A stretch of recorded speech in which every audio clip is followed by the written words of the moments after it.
सत श्री अकाल जी। मैं तुहाडा अपना इंद्रजीत सिंह। मेरे पेज का नाम है इंद्रजीत सिद्धू मैडिकल। ये पेज अपना यूट्यूब के उपर भी मौजूद है तो फेसबुक के उपर भी मौजूद है। ਜਿਹੜੇ दोस्त मेरे पेज इंद्रजीत सिद्धू मैडिकल ਨੂੰ फेसबुक के उपर देख रहे आ वो मेरे पेज ਨੂੰ ज़्यादा तो ज़्यादा फॉलो करन ते जो सज्जन मेरे वीडियो यूट्यूब के उपर देख रहे आ वो मेरे पेज इंद्रजीत सिद्धू मैडिकल ਨੂੰ ज़्यादा तो ज़्यादा सबसक्राइब कर। ਜਿਹੜੇ फेसबुक वाले वीर भी जिन्हों ने मेरा चैनल यूट्यूब के उपर सबसक्राइब नहीं किया होया है उन्होंने हथ जोड़ के बेनती है कि मेरा channel Inderjit Sidhu medical YouTube के उपर भी सबसक्राइब करो। हुण आपां गल करते हैं जी अज दी। सब तो पहला तो अज का इतिहास दसना जरूरी होता है क्योंकि अजकल लोग इतिहास भुलते जा रहे हैं। अज तरीक है जी 29 अगस्त। 29 अगस्त नूं दो वड्डियां घटनावां होईयां सी। सब तो पहला तो जी मेजर ध्यान सिंह जिन्होंने हाकी का जादूगर कहा जाता है उन्हों का जन्म होया सी। मेजर ध्यानचंद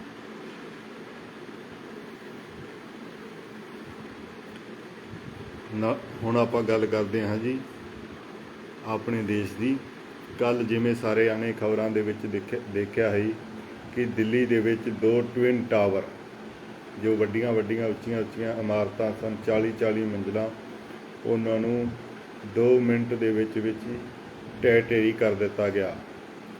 पर ये मैं पूछना चाहना है सरकार की ये जिम्मेवारी नहीं बनती है। सरकार ने तो ठीक है जी ये सारा कुछ होया क्यों। इन्हां इमारतां की जो बनाउण दी कहानी सी वो शुरू हुई अखिलेश यादव ये नोएडा दे विच सी जो दिल्ली दे नाल ही रह जाता है। नोएडा सुपरटेक कंपनी ने ये दोवें टावर बनाए सी जिन्हां नूं ट्विन टावर कहा जाता सी। उदों यूपी दे विच अखिलेश यादव की सरकार सी। अखिलेश यादव की सरकार दे विच इन्हां दा उद्घाटन होया। हौली हौली बनते बनते इन्हां नूं परमिशन सी जी ये 9 मंजिला उचाई की बनाए जाणगे। फिर इन्होंने कोर्ट दे विच गए भी सानू 9 मंजिला थोड़ियां घट है जी सानू परमिशन 2 मंजिलों की होर दी जाए। तो नगर निगम जो होंदी है उतों की म्यूनसिपल कमेटी उन्होंने 11 मंजिलों की परमिशन दे दी। तो अखीर नूं ये तय होया कि ये टावर 11 मंजिले बना दिते जाणगे।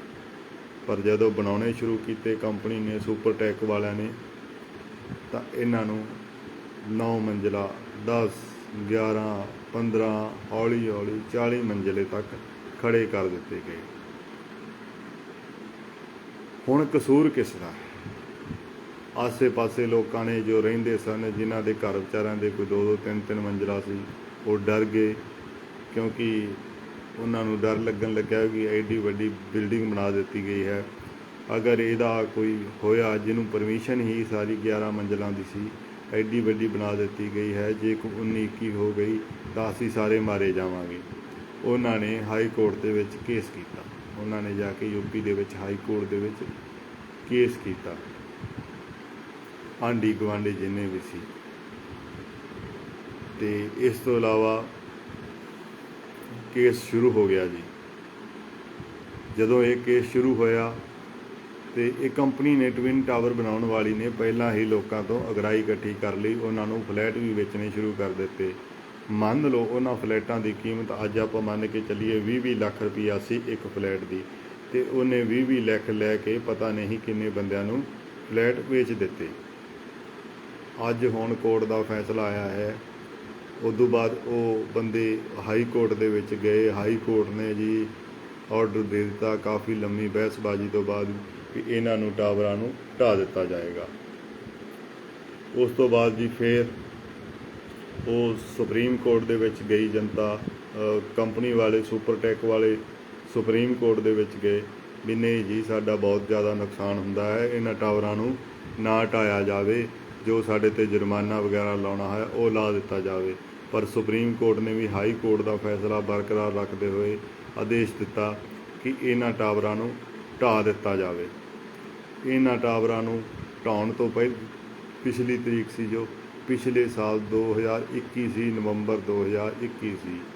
ਪਰ ਉਦੋਂ ਜੋ ਮਿਊਨਸੀਪਲ ਕਮੇਟੀ ਹੈ ਉਹਨੇ ਕਿਹਾ ਜੀ ਸਾਡੇ ਕੋਲ ਹਜੇ ਪ੍ਰਬੰਧ ਪੂਰਾ ਨਹੀਂ ਹੈ ਅਤੇ ਇਹਨੂੰ ਜੇ ਇਵੇਂ ਢਾਵਾਂਗੇ ਤਾਂ ਨੁਕਸਾਨ ਬਹੁਤ ਜ਼ਿਆਦਾ ਹੋਏਗਾ, ਅਸੀਂ ਕਿਸੇ ਵਿਦੇਸ਼ੀ ਕੰਪਨੀ ਦੀ ਮਦਦ ਲੈਣੀ ਹੈ।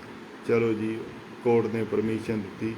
ਸਾਊਥ ਅਫਰੀਕਾ ਦੀ ਇੱਕ ਕੰਪਨੀ ਦੀ ਮਦਦ ਲਈ ਗਈ, ਬਾਹਰੋਂ ਵਿਦੇਸ਼ 'ਚੋਂ ਇੰਜੀਨੀਅਰ ਬੁਲਾਏ ਗਏ ਅਤੇ ਕੱਲ੍ਹ 17 ਕਰੋੜ ਰੁਪਇਆ ਖਰਚਾ ਕਰਕੇ ਉਹਨਾਂ 2 ਟਾਵਰਾਂ ਨੂੰ ਢਾਹ ਦਿੱਤਾ ਗਿਆ ਹੈ। ਹੁਣ ਕੀ ਇਹ ਫੈਸਲਾ ਸਹੀ ਹੈ? ਮਾਣਯੋਗ ਸੁਪਰੀਮ ਕੋਰਟ ਦਾ ਫੈਸਲਾ ਹੈ। ਕੋਰਟ ਦੇ ਫੈਸਲੇ ਉੱਤੇ ਕੋਈ ਟਿੱਪਣੀ ਕਰਨੀ ਨਹੀਂ ਚਾਹੀਦੀ, ਪਰ ਅਸਲ 'ਚ ਇਹਦੇ ਕਸੂਰਵਾਰ ਕੌਣ ਹੈ? ਇਹਦੇ ਕਸੂਰਵਾਰ ਹਨ ਉਹ ਅਧਿਕਾਰੀ, ਉਹ ਮਿਊਨਸੀਪਲ ਕਮੇਟੀ ਵਾਲੇ ਜੋ ਕੱਲ੍ਹ ਉੱਥੇ ਢਾਉਣ ਲੱਗਿਆ ਮੌਜੂਦ ਸੀ। ਕੱਲ੍ਹ ਉਹਨਾਂ ਨੇ ਖੁਦ ਨੇ ਇਹਨਾਂ ਟਾਵਰਾਂ ਨੂੰ ਢਾਇਆ, ਪਰ ਜਦੋਂ ਉਹਨਾਂ ਦੀਆਂ ਅੱਖਾਂ ਦੇ ਸਾਹਮਣੇ ਇਹ ਟਾਵਰ ਬਣਦੇ ਸੀ, ਉਹਨਾਂ ਨੇ ਲੈ ਦੇ ਕੇ ਜੋ ਆਪਣੇ ਹਿੰਦੁਸਤਾਨ ਸਿਸਟਮ ਚੱਲਦਾ ਹੈ ਇੱਥੋਂ ਅੱਖਾਂ ਮੀਚ ਲਈਆਂ।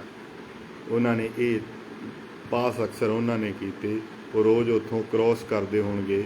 ਉਹਨਾਂ ਨੇ ਇਹ ਵੀ ਦੇਖਿਆ ਹੋਏਗਾ ਕਿ ਇਹਨਾਂ ਟਾਵਰ ਰਿਹਾਇਸ਼ੀ ਇਲਾਕੇ ਦੇ ਵਿੱਚ ਹਨ, ਨੁਕਸਾਨ ਕਰ ਸਕਦੇ ਸਨ, ਪਰ ਜੋ ਪਬਲਿਕ ਹੈ, ਪਬਲਿਕ ਦੀ ਉਹਨਾਂ ਨੇ ਪਰਵਾਹ ਨਾ ਕਰਦੇ ਹੋਏ ਮਿਊਨਸੀਪਲ ਕਮੇਟੀ ਦੇ ਜੋ ਕਰਮਚਾਰੀ ਹੈ, ਅਸਲ 'ਚ ਇਹਦੇ ਕਸੂਰਵਾਰ ਉਹੀ ਹਨ, ਪਰ ਉਹਨਾਂ ਨੇ ਆਪਦੀ ਬਸ ਲੈ ਦੇ ਕੇ ਹੁਣ ਉਦੋਂ ਬਾਅਦ ਕੰਪਨੀ ਦੇ ਜੋ ਮਾਲਕ ਨੇ ਹੁਣ ਉਹ ਟਾਵਰ ਢਾਹ ਦਿੱਤੇ ਗਏ ਹਨ।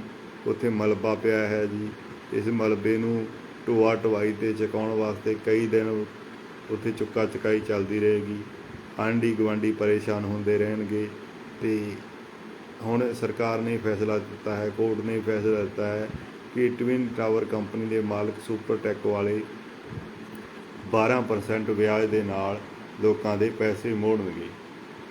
ਮੈਂ ਦੇਖਦਾ ਆ ਰਿਹਾ ਕਿ ਹਿੰਦੁਸਤਾਨ ਦੇ ਵਿੱਚ ਬਥੇਰੀਆਂ ਇਹੋ ਜਿਹੀਆਂ ਕੰਪਨੀਆਂ ਨੇ, ਜਿਵੇਂ ਪਰਲ ਗਰੁੱਪ ਵਾਲੇ ਹੋ ਗਏ, ਹੋਰ ਬਥੇਰੀਆਂ ਕੰਪਨੀਆਂ ਆਈਆਂ, ਕਿਸੇ ਨੇ ਅੱਜ ਤੱਕ ਪੈਸੇ ਨਹੀਂ ਮੋੜੇ। ਕੋਰਟ ਫੈਸਲਾ ਕਰ ਦਿੰਦੀ ਹੈ ਕਿ ਇਹਨਾਂ ਦੇ ਪੈਸੇ ਇੰਨੇ ਵਿਆਜ ਸਮੇਤ ਮੋੜ ਦਿੱਤੇ ਜਾਣਗੇ। ਹੁਣ ਮੈਂ ਇਹਨਾਂ ਸਰਕਾਰ ਤੋਂ ਪੁੱਛਣਾ ਚਾਹੁੰਦਾ ਹਾਂ, ਕੋਰਟ ਤੋਂ ਪੁੱਛਣਾ ਚਾਹੁੰਦਾ ਹਾਂ ਕਿ ਜਿਹੜੇ ਸੱਜਣਾਂ ਨੂੰ, ਜਿਹੜੇ ਵੀਰਾਂ ਨੇ ਮਕਾਨ ਲੈਣਾ ਸੀ, ਉਸ ਟਾਈਮ ਮਕਾਨ ਦਾ ਸੁਪਨਾ ਵੇਖਿਆ ਹੋਏਗਾ ਵੀ ਅਸੀਂ ਵੀ ਦਿੱਲੀ ਦੇ ਵਿੱਚ, ਨੋਇਡਾ ਦੇ ਵਿੱਚ ਸੁਪਨਾ ਲੈਣਾ ਹੈ। ਜੇ ਕਿਸੇ ਬੰਦੇ ਨੇ 20 ਲੱਖ ਰੁਪਈਆ ਭਰਿਆ ਹੈ, ਅੱਜ ਉਹਨੂੰ 2008 ਤੋਂ ਬਾਅਦ, ਇੰਨੇ ਸਾਲਾਂ ਬਾਅਦ 1% ਦੇ 12% ਦੇ ਹਿਸਾਬ ਨਾਲ ਪੈਸੇ ਮਿਲਣਗੇ, ਤਾਂ ਉਹ ਪੈਸਿਆਂ ਦਾ ਕੀ ਚਾਰ ਪਾਏਗਾ? ਕਿਉਂਕਿ ਮਹਿੰਗਾਈ ਇੰਨੀ ਵੱਧ ਚੁੱਕੀ ਹੈ ਕਿ ਜੋ ਮਕਾਨ ਉਸ ਟਾਈਮ 20 ਲੱਖ ਦਾ ਸੀ, ਅੱਜ ਉਹ ਹੋ ਸਕਦਾ 1 ਕਰੋੜ ਦਾ ਹੋ ਚੁੱਕਿਆ ਹੋਵੇ। ਅਤੇ ਇਸ ਤੋਂ ਇਲਾਵਾ ਪੈਸੇ ਲੈਣੇ ਵੀ ਕੰਪਨੀ ਤੋਂ ਬਹੁਤ ਸੌਖੇ ਨਹੀਂ ਹਨ, ਕਿਉਂਕਿ ਕੰਪਨੀ ਦੇ ਜੋ ਮਾਲਕ ਹਨ ਉਹ ਵੀ ਹਜੇ ਤੱਕ ਜੇਲ੍ਹ ਦੇ ਵਿੱਚ ਹਨ, ਅਤੇ ਉਹ ਵੀ ਆਖਣਗੇ ਵੀ ਅਸੀਂ ਤਾਂ ਜੇਲ੍ਹ 'ਚ ਹਾਂ ਜੀ, ਅਸੀਂ ਤੁਹਾਡੇ ਪੈਸੇ ਕਿੱਥੋਂ ਦਿੰਦੇ ਫਿਰੀਏ। ਆਪਾਂ ਅਕਸਰ ਹੀ ਦੇਖਿਆ ਹੈ ਕਿ ਇਹੋ ਜਿਹੀਆਂ ਕੰਪਨੀਆਂ ਤੋਂ ਪੈਸੇ ਲੈਣੇ ਕਿੰਨੇ ਔਖੇ ਹਨ। ਪੰਜਾਬ ਦੇ ਵਿੱਚ ਪਰਲ ਗਰੁੱਪ ਆਇਆ ਸੀ, ਜਿਹਨੇ ਲੋਕਾਂ ਤੋਂ ਪੈਸਾ ਗਰਾਹੀ ਕਰਕੇ ਬਹੁਤ ਸਾਰੀਆਂ ਜ਼ਮੀਨਾਂ ਐਕਵਾਇਰ ਕੀਤੀਆਂ। ਉਹਨਾਂ ਦੇ ਜ਼ਮੀਨਾਂ ਹਜੇ ਤੱਕ ਵੀ ਪਈਆਂ ਹੈ, ਸਰਕਾਰ ਨੇ ਜ਼ੋਰ ਲਾ ਲਿਆ ਪਰ ਉਹਨਾਂ ਤੋਂ ਪੈਸੇ ਨਹੀਂ ਕਢਾ ਸਕੀ। ਇਸ ਕਰਕੇ ਸਾਡੀ ਤਾਂ ਇਹੀ ਬੇਨਤੀ ਹੈ ਕਿ ਜੋ 12% ਵਿਆਜ ਹੈ, ਇੱਕ ਤਾਂ ਵਿਆਜ ਥੋੜ੍ਹਾ ਹੈ, ਲੋਕਾਂ ਨੂੰ ਪੈਸਾ ਜਲਦੀ ਤੋਂ ਜਲਦੀ ਲਵਾਇਆ ਜਾ ਸਕੇ ਤਾਂ ਕਿ ਲੋਕ ਵੀ ਕੋਈ ਸੁੱਖ ਦਾ ਸਾਹ ਲੈ ਸਕਣ। ਅਤੇ ਸਰਕਾਰ ਮਿਊਨਸੀਪਲ ਕਮੇਟੀ ਵਾਲਿਆਂ 'ਤੇ ਵੀ ਕੋਈ ਨਾ ਕੋਈ ਕਾਰਵਾਈ ਜ਼ਰੂਰ ਕਰੇ, ਕਿਉਂਕਿ ਅਸਲ ਕਸੂਰਵਾਰ ਉਹ ਹਨ।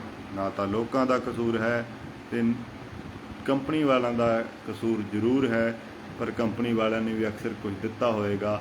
ਜੇ ਦਿੱਤਾ ਨਾ ਹੁੰਦਾ ਤਾਂ ਮਿਊਨਸੀਪਲ ਕਮੇਟੀ ਦੇ ਅਫਸਰ ਕਦੇ ਵੀ ਐਡੀ ਵੱਡੀ ਬਿਲਡਿੰਗ ਨਹੀਂ ਸੀ ਬਣਾਉਣ ਦਿੰਦੇ, ਕਿਉਂਕਿ ਸ਼ਹਿਰਾਂ ਦੇ ਵਿੱਚ ਲੋਕਾਂ ਨੂੰ ਇੱਕ ਘਰ ਵੀ ਬਣਾਉਣਾ ਹੋਵੇ, ਇੱਕ ਕੰਧ ਵੀ ਕੱਢਣੀ ਹੋਵੇ, ਅਤੇ ਉੱਥੇ ਵੀ ਮਿਊਨਸੀਪਲ ਕਮੇਟੀ JCB ਲੈ ਕੇ ਪਹੁੰਚ ਜਾਂਦੀ ਹੈ। ਜੇ ਕੋਈ ਉਹ ਗੜਬੜ ਕਰੇ ਤਾਂ ਐਡੀ ਵੱਡੀ ਘਟਨਾ ਹੋ ਗਈ ਹੈ, ਲੋਕਾਂ ਦਾ ਨੁਕਸਾਨ ਹੋ ਗਿਆ। ਆਂਢੀ ਗੁਆਂਢੀਆਂ ਵਾਸਤੇ ਵਿਚਾਰੇ ਇੰਨਾ ਚਿਰ ਡਰਦੇ, 2008-9 ਦੇ ਵਿੱਚ ਉਹ ਟਾਵਰ ਬਣੇ ਅਤੇ ਇੰਨੇ ਸਾਲ ਹੋ ਗਏ ਹਨ, 14-15 ਸਾਲ ਉਹ ਡਰਦੇ ਉੱਥੋਂ ਬੈਠੇ ਰਹੇ ਵੀ ਕਿਤੇ ਡਿੱਗ ਨਾ ਪਵੇ।